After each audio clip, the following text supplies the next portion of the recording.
श्री गणेशाय नमः। ओम नमः शिवाय। सोमवार की व्रत कथा। एक समय की बात है, किसी नगर में एक साहूकार रहता था। उसके घर में धन की कोई कमी नहीं थी, लेकिन उसकी कोई संतान नहीं थी। इस कारण वह बहुत दुखी था।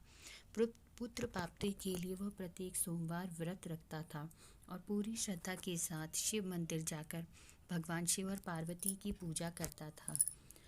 उसकी भक्ति देखकर एक दिन माँ पार्वती प्रसन्न हो गई और भगवान शिव से उस साहूकार की मनोकामना पूर्ण करने का आग्रह किया। पार्वती जी की इच्छा सुनकर भगवान शिव ने कहा, हे पार्वती, इस संसार में हर प्राणी को उसके कर्मों का फल मिलता है और जिसके भाग्य में जो भोगना होता है वो करना ही पड़ता है। लेकिन पार्वती जी ने साहूकार की भक्ति का मान रखने के लिए उसकी मनोकामना पूर्ण करने की इच्छा माता पार्वती के आग्रह पर शिवजी ने साहूकार को पुत्र प्राप्ति का वरदान तो दिया, लेकिन साथ ही में यह भी कहा कि उसके बालक की आयु केवल 12 वर्ष होगी। माता पार्वती और भगवान शिव की बातचीत को साहूकार सुन रहा था। उसे ना तो इस बात की खुशी थी और ना ही दुख। वह पहले की भांति शिवजी की पूजा करता रहा। कुछ समय के बाद साहूकार के घर एक पुत्र का जन्म हुआ। जब वह बालक 11 वर्ष का हुआ तो उसे पढ़ने के लिए काशी भेज दिया गया। साहूकार ने पुत्र के मामा को बुलाकर उसे बहुत सारा धन दिया और कहा कि तुम इस बालक को काशी विद्या प्राप्ति के लिए ले जाओ और मार्ग में यज्ञ कराना। जहाँ भी यज्ञ कराओ वहाँ ब्राह्मणों को भोज कराते और दक्षिणा देते हुए जाना। दोनों मामा भांजे इसी तरह यज्ञ कराते और ब्राह्मणों को दान दक्षिणा देते काशी की ओर चल पड़े। रात में एक नगर पड़ा जहाँ नगर की राजा की कन्या का विवाह था, लेकिन जिस राजकुमार से उसका विवाह होने वाला था वह एक आंख से काना था।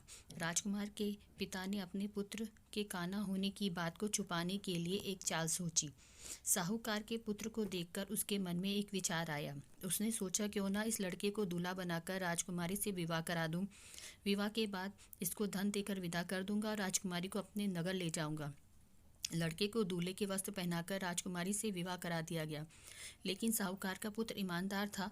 उसे यह बात न्याय संगत नहीं लगी। उसने अवसर पाकर राजकुमारी की चुन्नी के पल्ले पर लिखा कि तुम्हारा विवाह मेरे साथ तो हुआ है, लेकिन जिस राजकुमार के संग तुम्हें भेजा जाएगा वह एक आंख से काना है। मैं काशी पढ़ने जा रहा हूँ। जब राजकुमारी ने चुन्नी पर लिखी बात पढ़ी तो उसने वह बात अपने माता पिता को बताई। राजा ने अपनी पुत्री को विदा नहीं किया, जिससे बारात वापस चली गई। दूसरी ओर साहूकार का लड़का और उसके मामा काशी पहुंचे और वहां जाकर उन्होंने यज्ञ किया। जिस दिन लड़के की आयु 12 वर्ष की हुई उसी दिन यज्ञ रखा गया। लड़के ने अपने मामा से कहा, मेरी तबीयत कुछ ठीक नहीं है। मामा कहा, तुम अंदर जाकर सो जाओ। शिवजी के अनुसार कुछ ही देर में उस बालक के प्राण निकल गए। मृत भांजे को देखकर उसके मामा ने विलाप शुरू किया। संयोगवश उसी समय शिवजी और माँ पार्वती उधर से जा रहे थे।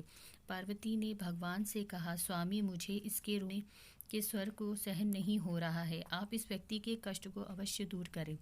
जब शिवजी मृत बालक के समीप गए तो वह बोले कि यह उसी साहूकार का पुत्र है जिसे मैंने 12 वर्ष की आयु का वरदान दिया था। अब इसकी आयु पूरी हो चुकी है, लेकिन मातृ भाव से विभोर माता पार्वती ने कहा कि हे महादेव, आप इस बालक को और आयु देने की कृपा करें, अन्यथा इसके वियोग में इसके माता पिता भी तड़प तड़प कर मर जाएंगे।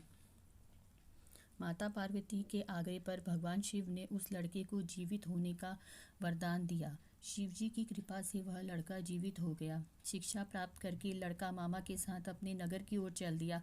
दोनों चलते हुए उसी नगर में पहुंचे जहां उसका विवाह हुआ था। उस नगर में भी उन्होंने यज्ञ का आयोजन किया। उस लड़के के ससुर ने उसे पहचान लिया और महल में ले जाकर उसकी खातिरदारी की और अपनी पुत्री को विदा किया। इधर साहूकार और उसकी पत्नी भूखे प्यासे रह के बेटे की प्रतीक्षा कर रहे थे। उन्होंने प्रण कर रखा था, यदि उन्हें अपने बेटे का मृत्यु का समाचार मिला तो वो भी प्राण त्याग देंगे। परंतु अपने बेटे के जीवित होने पर समाचार पाकर वह बेहद प्रसन्न हुए। उसी रात भगवान शिव ने व्यापारी के स्वप्न में आकर कहा कि हे श्रेष्ठी, मैंने तेरे सोमवार के व्रत और व्रत कथा सुनने से प्रसन्न होकर तेरे पुत्र की लंबी आयु प्रदान की है। इसी प्रकार जो कोई सोमवार का व्रत करता है या कथा सुनता है और पढ़ता है, उसके सभी दुख दूर होते हैं और समस्त मनोकामनाएं पूर्ण होती हैं। ओम नमः शिवाय।